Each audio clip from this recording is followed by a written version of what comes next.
Staff and players at the Cal City Golf Course are hoping for a mulligan. Money set aside for a new clubhouse at Tierra del Sol won't be happening after all. I'm Steve Eadhen, your neighborhood reporter.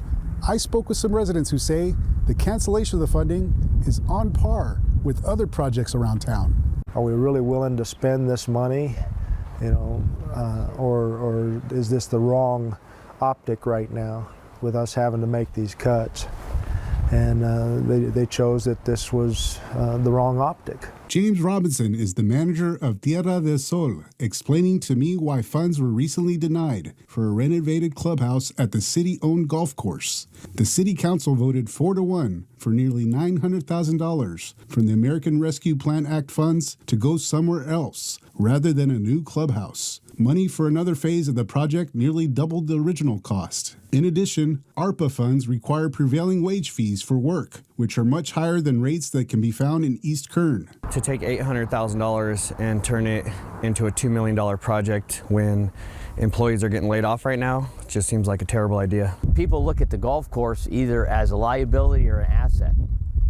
I'm not a golfer.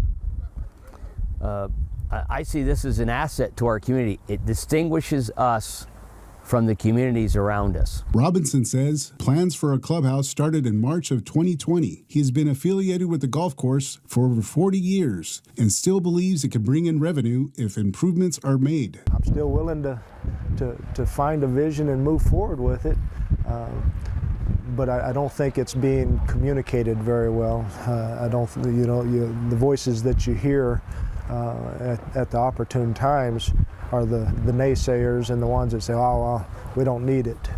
Dwayne Vasquez, a maintenance worker at the golf course, was upset that the money was voted down, but said he was relieved. At least now we know they're not going to do it, so we can pull together volunteers and start to get it painted and fixed up. We can do it piece by piece, but at least we have some direction.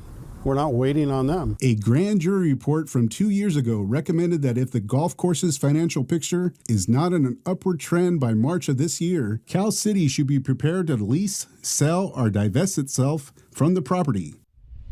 Now there's concern if funds slated for other projects like the skate park and splash pad will also fall through.